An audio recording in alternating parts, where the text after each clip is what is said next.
Hello there and welcome to the Secrets of Organ Playing podcast. I'm your host, Vidas Pinkevičius.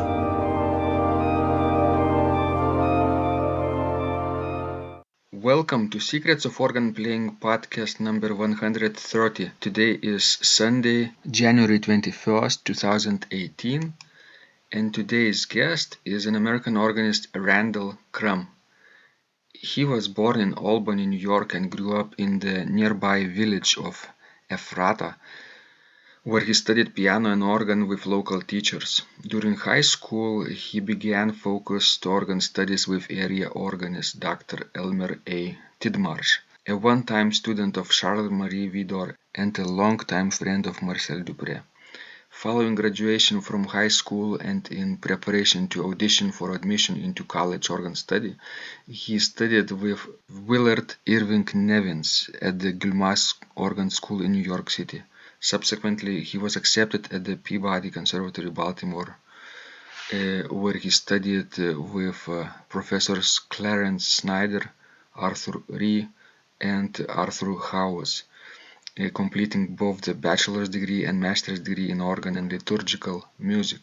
Mr. Krum has been organist at a number of churches in the eastern United States, notably St. Andrew's Episcopal Church, Baltimore, Maryland, Sacred Heart St. Francis de Sales Roman Catholic Church, Bennington, Vermont, and St. Peter's Episcopal Church, Bennington, Vermont.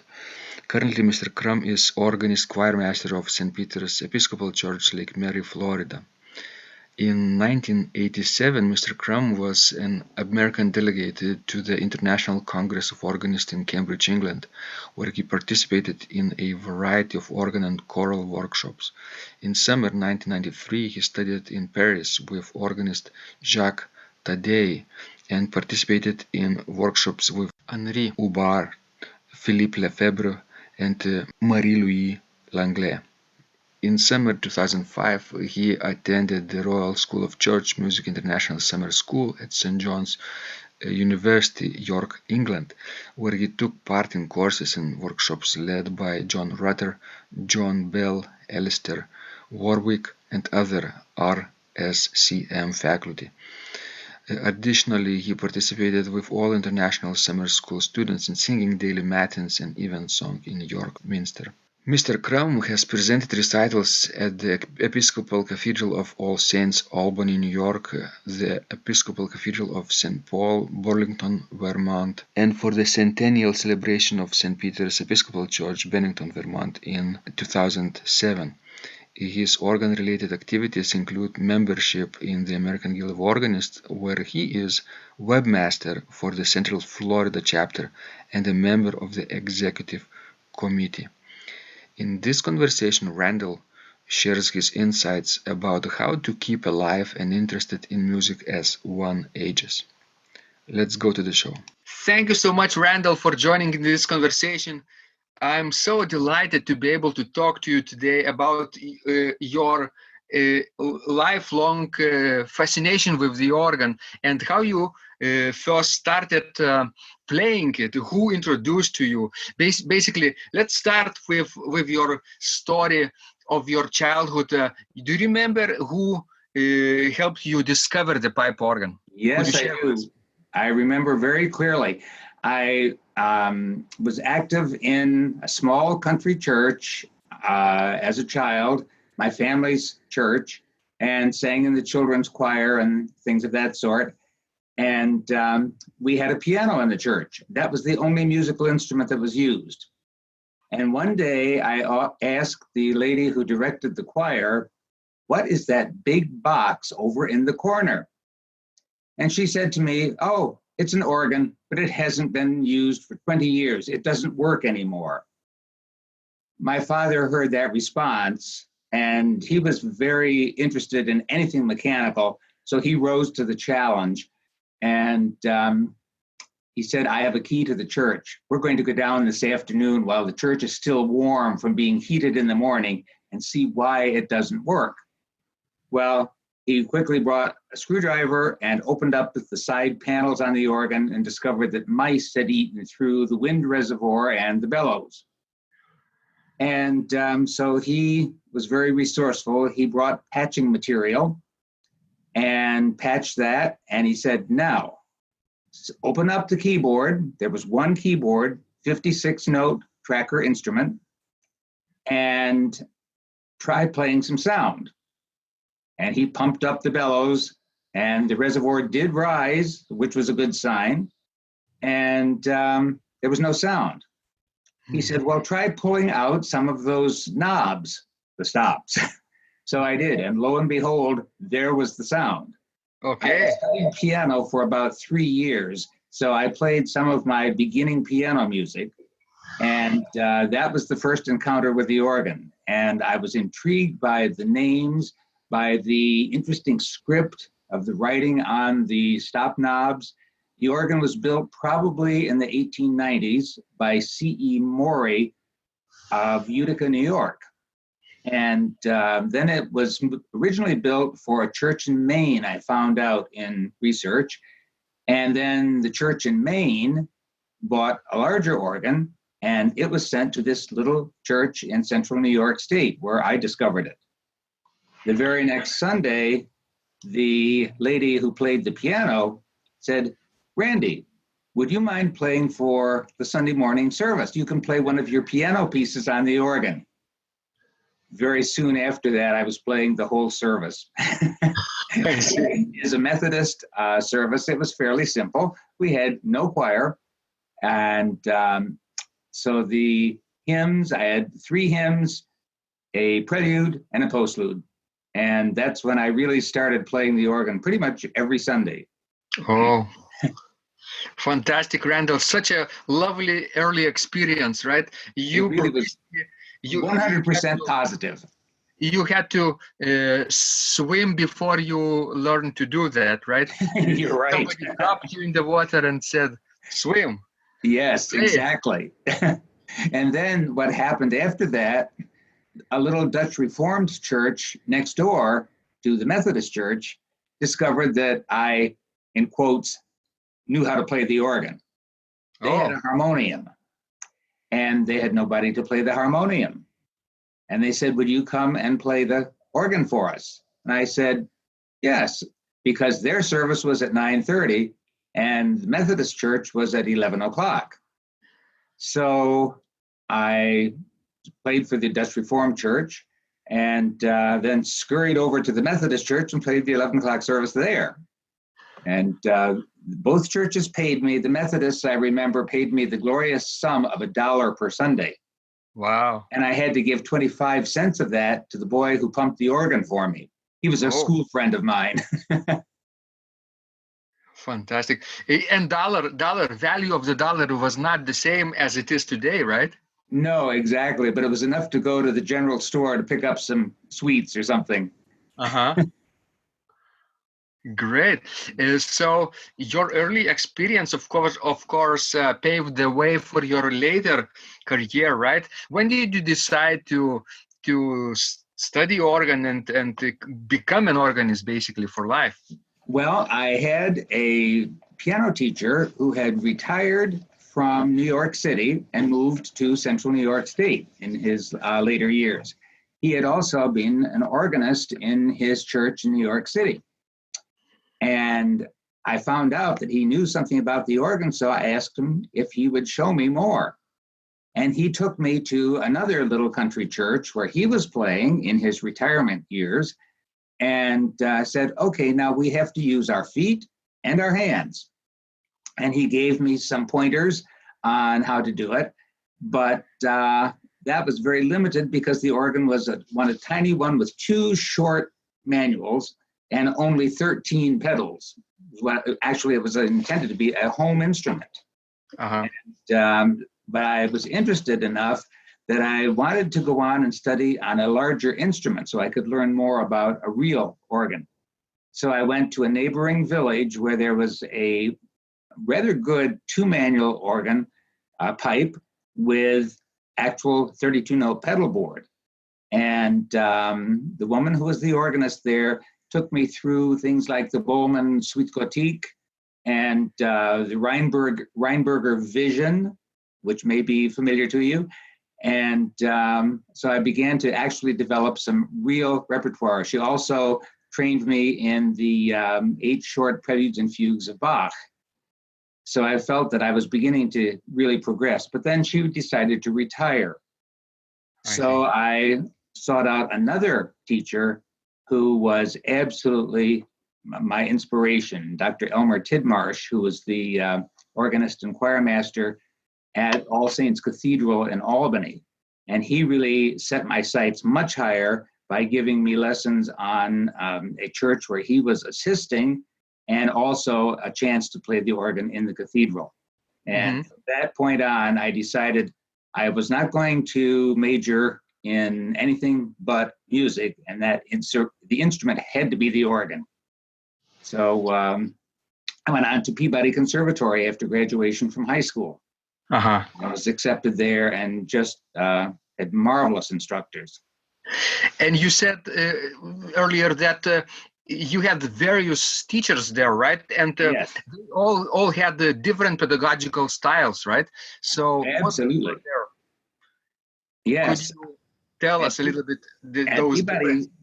At Peabody Conservatory, I studied with Clarence Snyder first, and he was at that time the organist and director of music at the Longwood Gardens in Kennett Square, Pennsylvania. And after that, he decided that the commute was too long and the work was just overwhelming. So the next person who was hired to fill his position was Arthur Ray, who was resident harpsichordist and director of music for Colonial Williamsburg, Virginia. Studied with him, and he was a brilliant instructor in the field of interpretation. And he really brought me into a love for the music of L'Anglais and initiated me to the music of César Franck. Oh. And more will come up about César Franck later on. And then he, I felt, was not really guiding my technique or fingering the way I needed to have it, because I knew that I was just not playing accurately, not playing reliably. So I thought to myself, I have heard about this teacher who is very rigorous, very strict. His name, Arthur Howes. And Arthur Howes was very active in the organ reform movement and a friend of Helmut Walsche. And I thought, okay, here goes. I'm going to change to Mr. Howes. Well, he was my best mentor and really gave me great insights into both Bach and the Baroque and the whole revival and organ reform movement. He also taught two courses in organ construction. In the first year, we learned the theory of organ construction from tracker instruments. The second year, advanced organ construction, the students, including myself, had to dismantle a tracker organ from a church that had closed and been deconsecrated and move it to a small recital hall in Peabody Conservatory, put it all back together, and play it.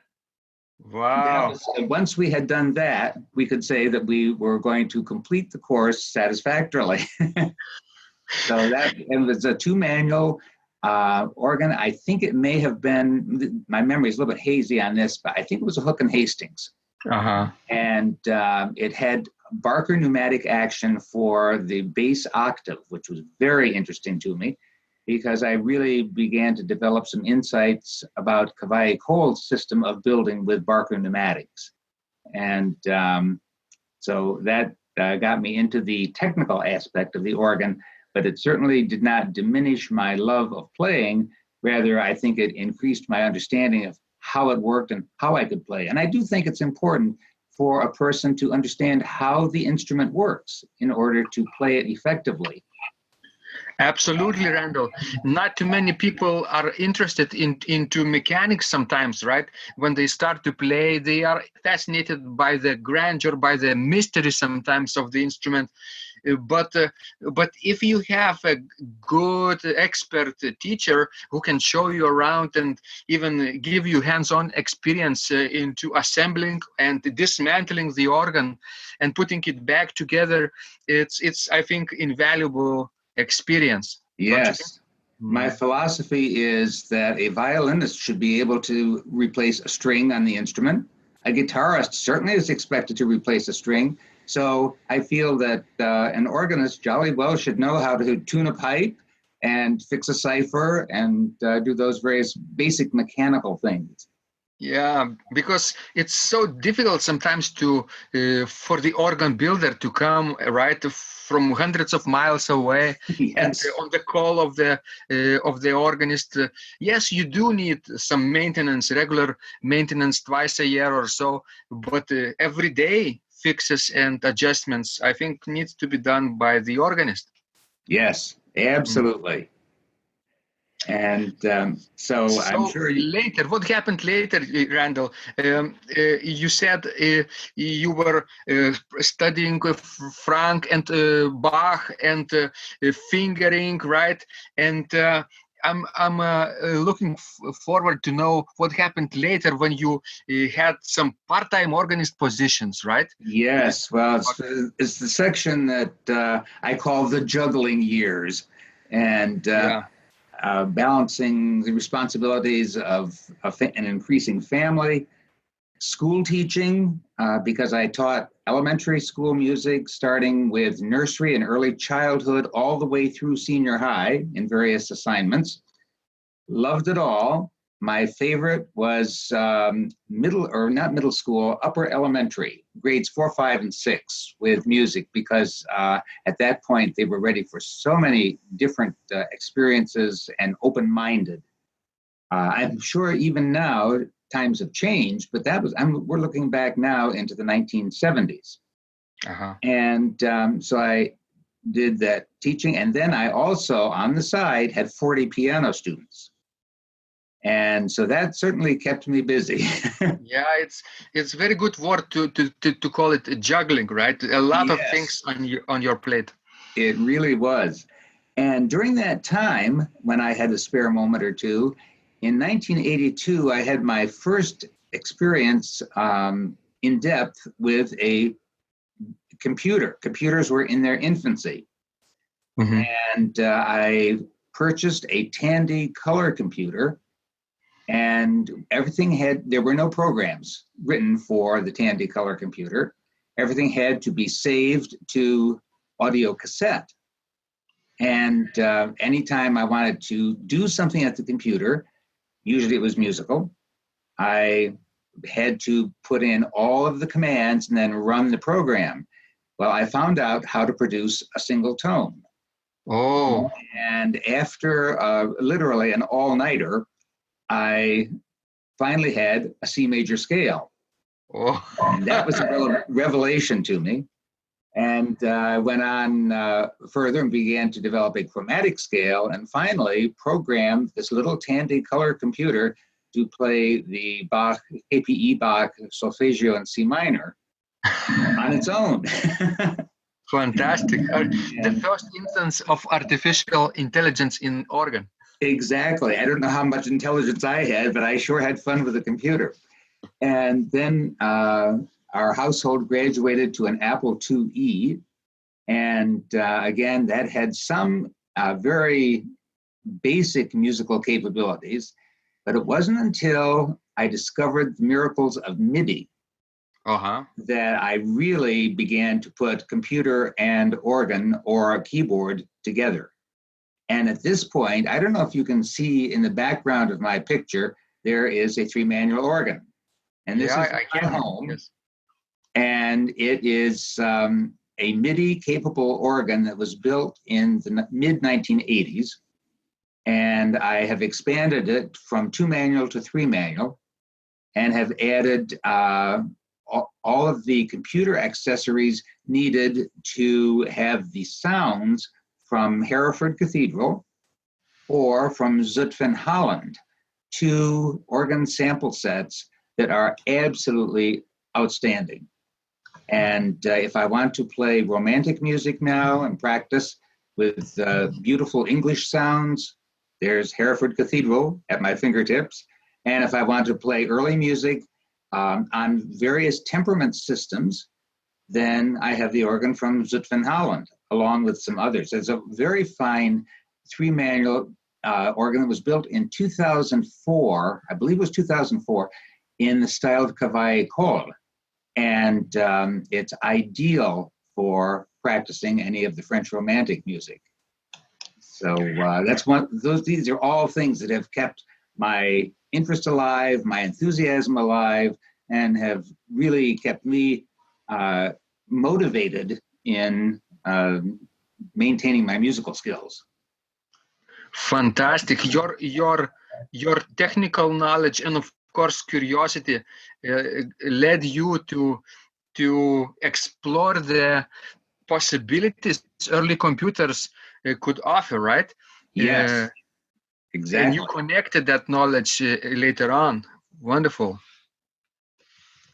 So other things that happened along the way that kept the musical knowledge growing were master classes and conventions and conferences that I attended. I listed some here when I put in my initial outline that I sent to you, time to expand repertoire and grow in the profession.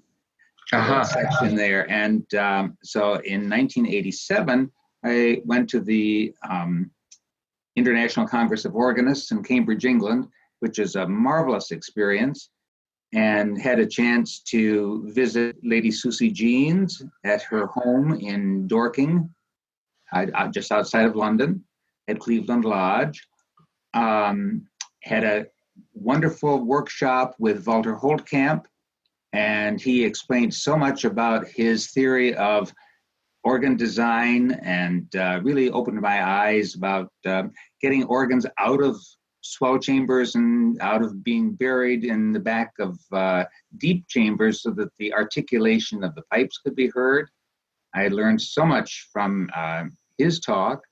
And then also learning about a Gothic accent, really, from Wolfgang Rübsam. And these people just left permanent impressions in my thinking. So as I play a Bach chorale prelude now, I think, how would Rübsam instruct me to play this note, to make it stand out, to show the drama that Bach intended that note or that figure to have? Mm-hmm. And so these people were just absolutely wonderful. And then in 1993, in connection with Texas Christian University, I had a wonderful time with their program of organ study in Paris. And as part of that, I think, well, there were two highlights. Having a lesson with Madame Marie-Louise Langlais, and she wanted to show me the correct way to play her late husband's pasticcio from the 10 pieces, or I think it's 9 pieces. And he had some very interesting thoughts about the rhythm and what notes should be prolonged just infinitesimally to give a sense of elasticity to the rhythm. So he or she explained that to me. And then I had an eye-opening lesson with Jacques Tadet when he was titulaire at Saint-Clotilde, Paris. And that was before the latest rebuild of the organ in Saint-Clotilde. And I discovered that the swell pedal was actually a hitch-down pedal on the right-hand side of the key desk. And it was really impossible to play legato pedal during a crescendo or diminuendo in the music of Franck. Mm-hmm. So now I look at Franck's music and say to myself, oh, well, there is a crescendo or a diminuendo here, so keep that right foot out of the picture. Do all the left foot because of the way his organ was constructed at the time he composed things like the chorale in A minor and other works. That's true. That's true, Very, Randall.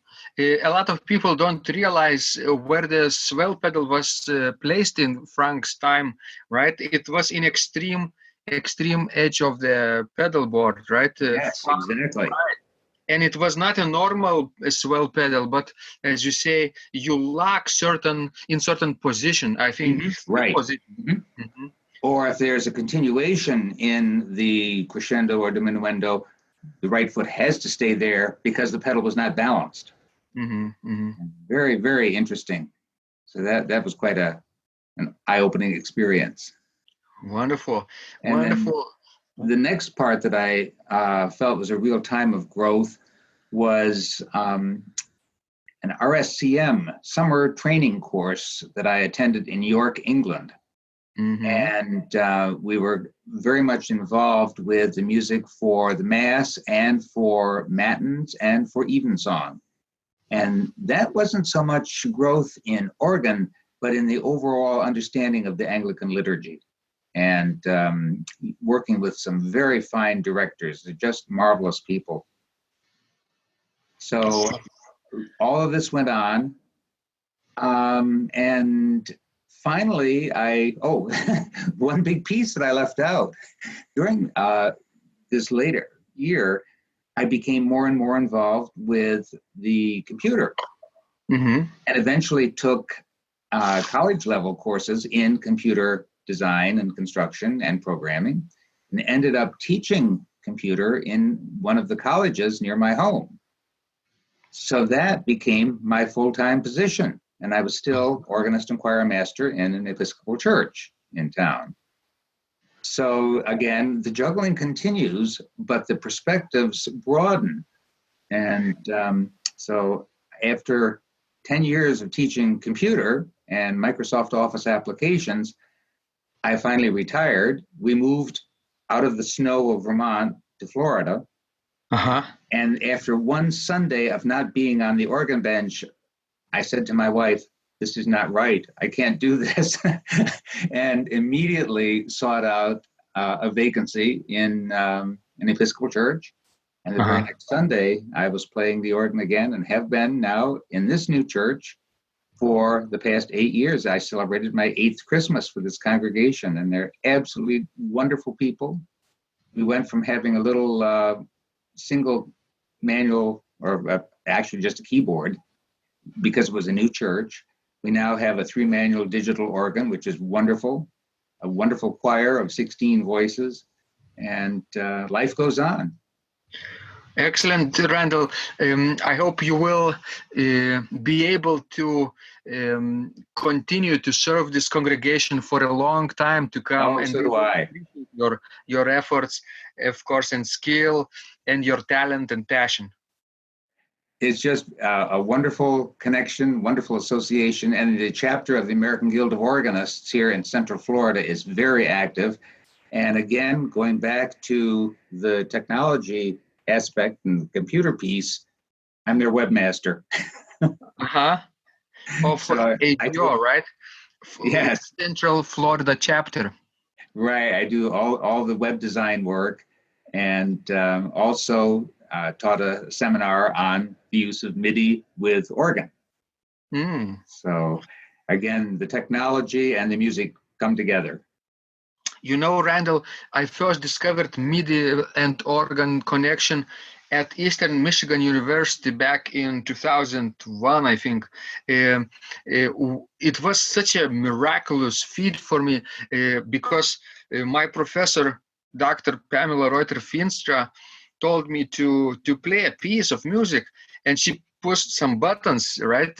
And the music recorded itself onto the floppy disk there, and then she pressed playback, and we both went to the back of the concert hall and listened to my recording, and the pipes kept playing, and Yes.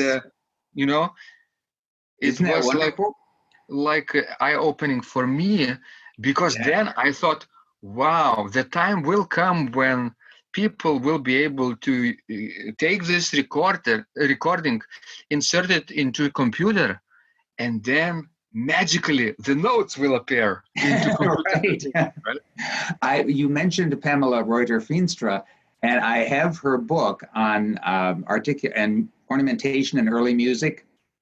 And again, that has been an inspiration. I'm hoping that I have time and discipline to learn a piece that I have just found from the IMSLP website by Franz Tunder. Oh, and yes. A Preludium in F. And that's my next challenge. Pamela Reuter-Feenstra recorded, I think, like 17 years ago, back in 2000, I think, entire works of Franz Tunder on the German style organ in Sweden, Gothenburg. And Oshra and I were present in one of her recitals there, where she played portions of the recording with works of Tunder, and also improvised on unfinished works, because Tunder left a few pieces that are unfinished. So she is, of course, very brilliant improviser in historical styles, and she was our first channel into improvisation and early music too. That is so wonderful. Her writing is very inspiring, and I just know that her research is absolutely meticulous. I will take the liberty of saying hello from you to Pamela, and thank you. Giving thanks, right? Yes. And of course, you can do that the same on her website, PamelaReuterFeenstra.com. I have to find that. Yes. Wonderful, Randall. Let's continue our discussion. It's so interesting to know you, what you're doing in your retirement, because you said that actually retirement is not for you, right? You're not used to sitting on the couch and listening and watching TV all day. Oh no! Oh, that would be sure death. At least for your gray brain cells, right? Yes, definitely. It's very important to keep those active. So basically, organ playing helps you to do that, and computer science also, programming, right? Web design, your service you're providing for your congregation and also for Central Florida chapter of AGO, I think not only helps them, but also helps you, right? To keep active. And something else, too, that I always think of is reading music is the same thing as reading, and playing it is the same thing as speaking a second language. Mm-hmm. And being bilingual, in my case, English and music, really helps to keep the brain very active. Yes, you can use both sides of your brain at the same time. And then throw in a bit of French also, and so that helps a lot. It's like having a 2-core computer processor, right? Yes, well said. Well said. I like that. Now, of course, we have 4-core and even 8-core computers. Right. Well, I am having the pleasure of seeing this video of you on a quad-core processor, and it's very good. Yes. Wonderful technology, of course, connecting everyday people experiences. And all of this was probably science fiction just 15 years ago. True. Yeah. And I think when I think back 15 years ago, we were talking about how wonderful the Pentium processor was. Yes. It seems like the dark ages now. Yes, it's like early Renaissance. Exactly. Yes. So Randall, of course, what keeps you motivated to keep playing at this age that you are now? I would say the fact that I really want to learn new music, and I realize there is so much that I haven't learned, and there are so many. There's so much investigation and scholarship in performance practices for early music that I'm really fascinated by, that I really look for chances to think that, to apply it, to learn more about it. And some of the people whom you have interviewed have talked about early music and the ways that it is played and to be stylistically correct. I feel very good about the art of registration, that's fine, but I'm very intrigued by the early fingering patterns. And I've been working at the harpsichord on a Svelink toccata and trying to discipline myself to not cross fingers over thumb because I think that would be out of the style. And it's a challenge, but it really is something that I would like to know more about. And if you ever have the opportunity to interview somebody who is really an expert in early fingering, maybe you yourself would talk about that. You know, over the course of the last 2.5 years, I spoke with, quite a few experts in this field, like Peter Dirksen, Sveling's expert, especially. Then Peter van Dijk from the Netherlands. The same Pamela Rutter-Feenstra, of course. Yes. And others, yes.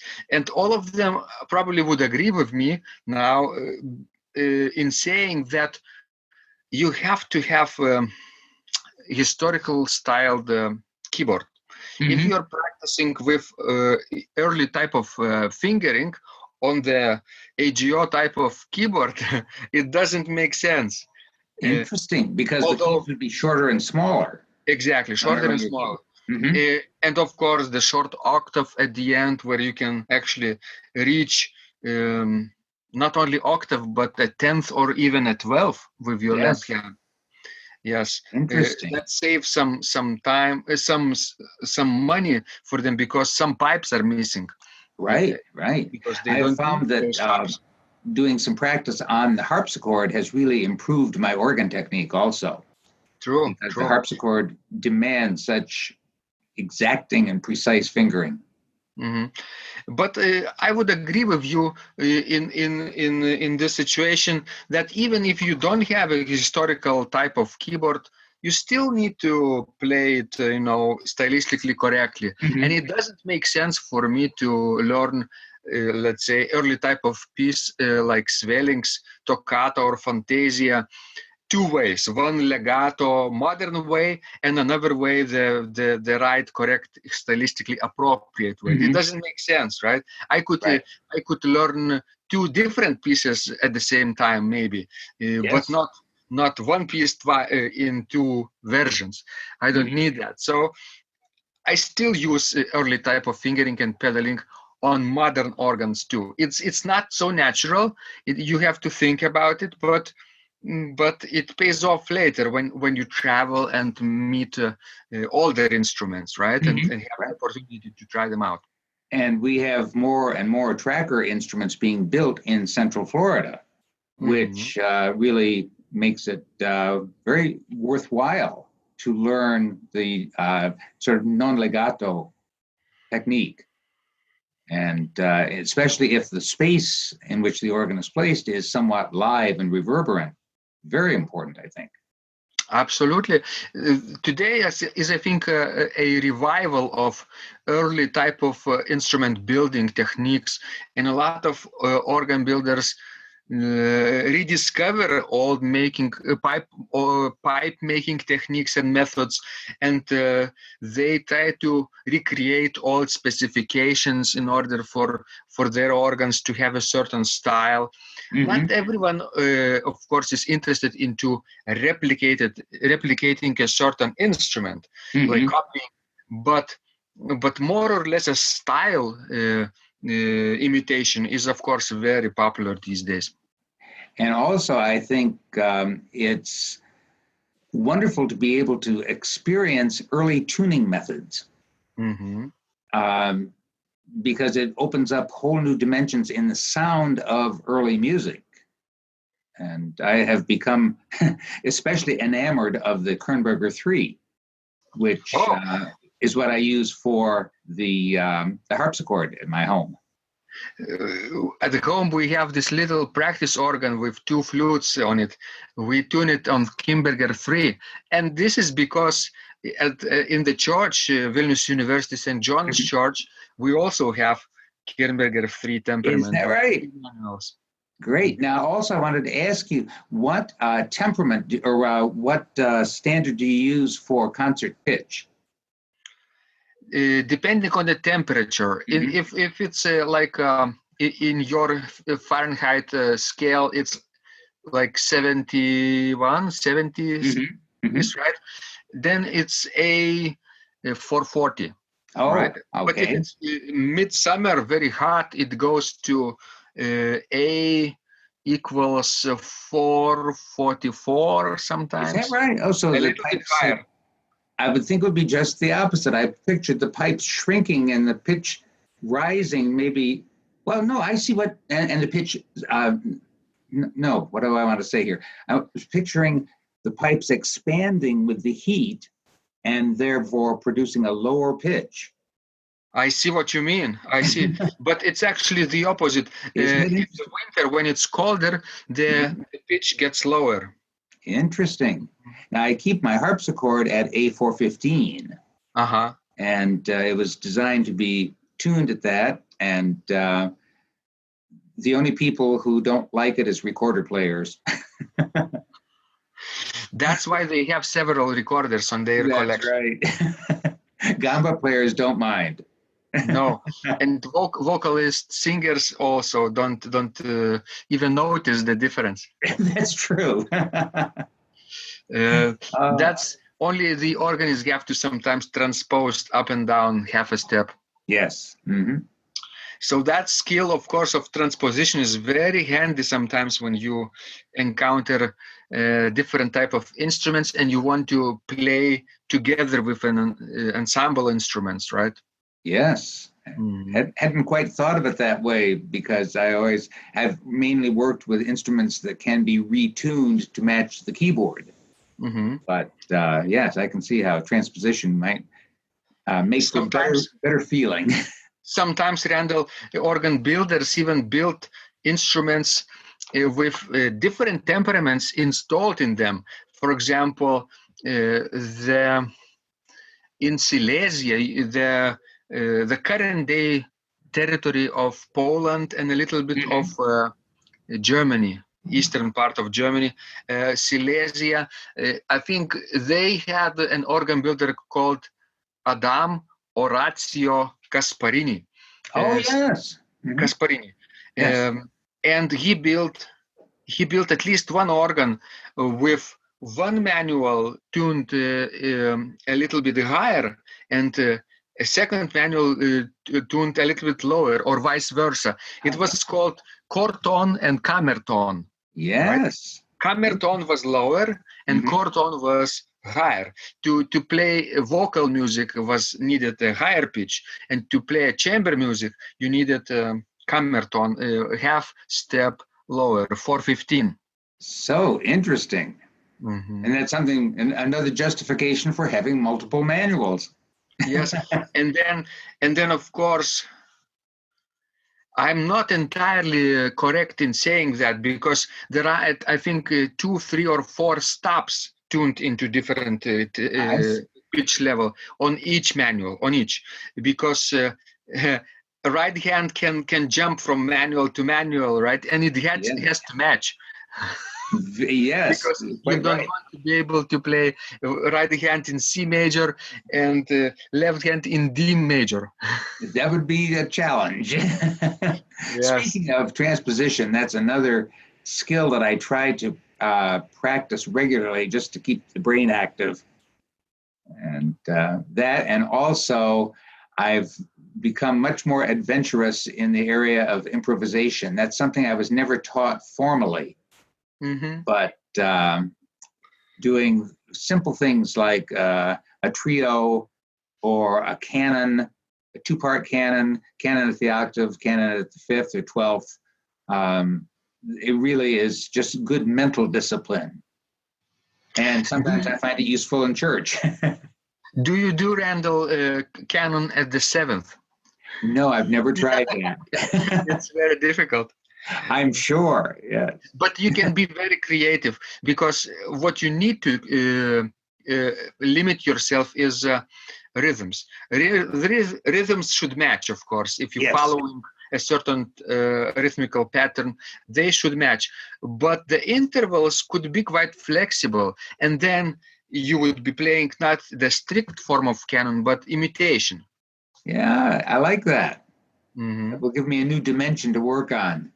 For example, if one voice goes, let's say, up a perfect fifth, and then let's say down a major second, right? And the second voice could go up a major sixth and down a major second. You see? Yes, I can imagine that.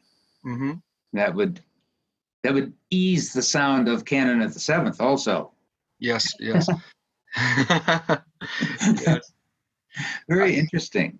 In earlier days, of course, composers and organists knew how to do this on the spot. And in several voices, you could do three-part canon right away. But I have not become that adventurous yet. Then you would really need quad-core processor. Right. Very true. Yeah. Oh, I have so enjoyed our conversation today. So am I. So do I. So let's continue our discussion, because today you haven't talked a little bit about challenges you're facing at your age, and you even haven't mentioned your age, Randall. Oh, is it a secret? No, not at all. I'm 74. 74. Great. Yes. So you were born, I would say, at the time of Second World War, right? Exactly, right in the middle of it, yes. And my mother used to tell tales about the blackout curtains that were all through the house, and fuel oil was scarce, hardly ever used. So here I was, a newborn infant, being held in front of the fireplace to keep warm, while the rest of the house was very, very cold with snow piled around the outside. Yeah, it was a really difficult time, but somehow America recovered after the war and became a leader in the world. And, wonderful. So let's talk a little bit about challenges you're facing at the age of 75. Okay. Okay. What is difficult for you today?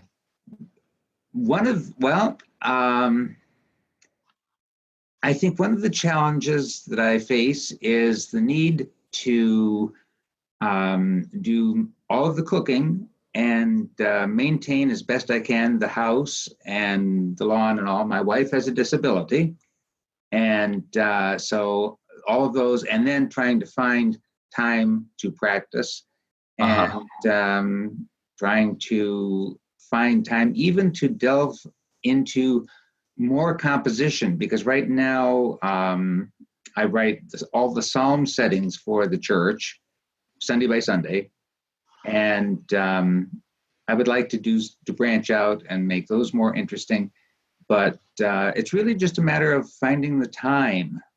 I see what you mean, but correct me if I'm a little bit wrong or not, but Randall, when I myself for example, give a lot of tasks to do, right, in my day, like 5, 10, or even 15 tasks per day, or even 20 projects to juggle, right, at the same time. Somehow I feel like I can do so much more than just focusing on one thing and relaxing the entire day. Because then you will become a little bit lazy if you know that entire day is under your fingers, right? And you're a master of your time. But if you know that your time is really limited and you have to do many things in your day, then you, I think, use your time you have wisely, right? And focus. I think you're absolutely right, that having structure to the day is so important. Are you an early riser, Randall? Yes. And also, I'm also late to bed at night, so makes in the right after lunch, I like to doze for a little bit and then on with the rest of the day. And Oh, that's an amazing habit people develop in later years, but also in middle ages. It doesn't matter how old you are. If you can take a little bit of nap after lunch, you have like 2 days in one exactly, day, right? And very so refreshing. much more energy. Like, Yes. It mhm. reminds me of the southern cultures of Spain and Mexico and the siesta. Exactly. It's so hot there that they don't have to, they can't actually work after lunch, so they sleep. Right, exactly. So They take a and rest. then party late in the evening. Oh yeah, that's true. In Spain and in France too. Fantastic. So, of course, now you have a lot of energy when you split the day into two halves and take a Exactly. rest after the lunch, right? Um, and but challenge still is to find time, right? To find Yes. time and juggle all those projects that you need to do around Right. your house. Wonderful. And if you had all the time in your day, if you were limitless, let's say, Randall, would you do something different? I probably no, I don't think I would do anything different. I would do more of each. I Hmm. would do more practicing. Um, I would do more, and I would divide the practicing in different ways. I would work more on transposition. I would work more on canon, work more on sight reading, because I try to sight read every day, something. Oh, that's And, great. um, and then also, I like good food, so I enjoy cooking. And sometimes meals get very plain and very commonplace because work duties come in and say, no, you have to be away. Uh, but other times when I have time to be creative, then it's fun, and I enjoy doing that too. And I love to, as my wife says, go out and dig in the dirt. One of the joys of living in Florida is I can do that any time of year. Planting things, growing things, it's always a joy. Keeping this physical contact with the earth, I think, cannot be mistaken with anything else, right? You cannot Right. keep contact with the earth through technology, right? No, Earth definitely is not. the And the I the always, I'm always giver of terribly, energy. I'm always terribly disturbed when I see people who are always wearing headphones or earphones because Yeah. they're not listening to the changing sounds around them. And the sounds are so much synchronized with the seasons, the different bird calls, the sound of leaves either falling or the rustling of new leaves. And there's so many sounds in nature that are really important that one cannot hear if one is always listening to something from a little box. Exactly. And people who are listening through earphones perhaps get bored, right, by the nature sound or the noise of the environment. Um, and then, of course, they need to listen to something in their ears. But that keeps them less focused, I think, if they don't appreciate the environment they're in, right? Yes. One of the Mhm. things I did before our communication today, I have I collect clocks. Uh-huh. And I have clocks from 200 years ago to almost present day. There are four here in the music room from which I'm speaking. I stopped all the clocks, otherwise, it would sound as if we were having the battle of the metronomes. Oh, mechanical challenge. Have you Right. know, did you know that sometimes if you have like a 100 metronomes and or clocks, Hmm. they all make that noise, chaotic noise, right? Right. Cacophony. But then once in a while they synchronize Yes. Yes. and then they go off again. Hmm. Right? It's so amazing. I've seen a video on YouTube once by a Japanese engineer with hundreds or so metronomes, all running at a different speed. But once in a while, they all synchronized and lined up together. It Now was that like a probably miracle. has a mathematical solution. Definitely, or algorithms Right. or equations of some sort. Hmm. My musical mind cannot even imagine. Well, music and math are very closely aligned, though, and not just Yeah, because we count. Pythagoras, of course, invented all those intervals and tuning system that we know, Pythagorean temperament, tuning in Yes. perfect fifths. Yes, it was Hmm. his invention, apparently, as a legend goes. Right. So wonderful, Randall, conversation. I'm so inspired to practice today after our talk today. Oh, great. And so I am hope I. you will also try to sight read something, maybe to transpose something, maybe even improvise something. Yes. All so important to be really done every day, or at least Yes. 6 days a week. And when you do that, you actually don't feel old, right? No, not at all. No, As long as you're keeping yourself busy, you're not getting older. exactly. I Mhm. keep telling myself that. Yes, wonderful. I hope people at your age or even older will be inspired to make themselves even more busier, I right? must tell you who my hero is. Charles-Marie Widor. He played Oh, at Mass until he was 95. oh, fantastic. Oh, 95. 95. That's a He, good age, good yes, age. at Central-Peace. And Louis Vierne even died on the organ bench. Yes, but he was only 37. Oh, Yes. poor heart condition probably. Yes. No, well, I think it was too much of the bottle. Ah, Max Reger probably also died Yes. from alcohol. Hmm. Right. Right. Related causes. So yeah, let's keep a healthy lifestyle and keep organ bench closer to ourselves, and I think everything else will fall into order. You are absolutely right. So good talking with you. Thank you so much. Let's keep in touch, Randall, and keep inspiring people around you. Keep sharing your wisdom to your congregation and AGO Central Florida chapter. Fantastic.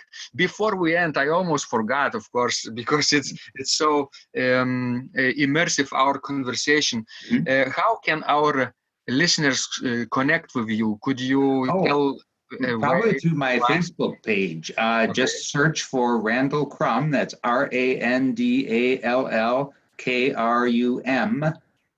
And I will be there on Facebook.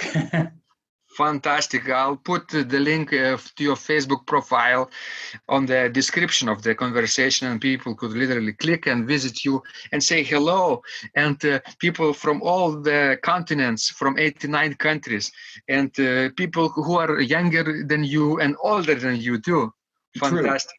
I'm sure. By the way, I really enjoyed that recent posting from a young organist in Australia, New South John Wales. Higgins, yeah. Yes, it was great. And John is coming to Lithuania How to play wonderful. a concert in Vilnius in our church in April. Wow. So Oh, this what a will be a treat. real physical meeting. I haven't met him physically, only Mhm. interacted digitally for 6 years. Oh, that's great. But it feels like the same. Sure. It's like a friendship. Exactly. Yes. Excellent. Thank you so much, Randall. And keep inspiring again, people. You're so wonderful and so inspirational. I know my day will go so smoothly tonight because I met you. Great. Thanks so much. A pleasure meeting you face to face. Take care. If you liked this conversation, I encourage you to visit my blog, Secrets of Organ Playing, at organduo.lt, where you will find lots of insights, practical advice, and training for every area of organ playing. You can subscribe to this blog for free to get your daily dose of inspiration and to be the first to know when any of my future podcasts roll out. I hope to help you reach your dreams in organ playing. I'm Vidas Pinkevičius. Thanks for listening, and I'll catch you online really soon.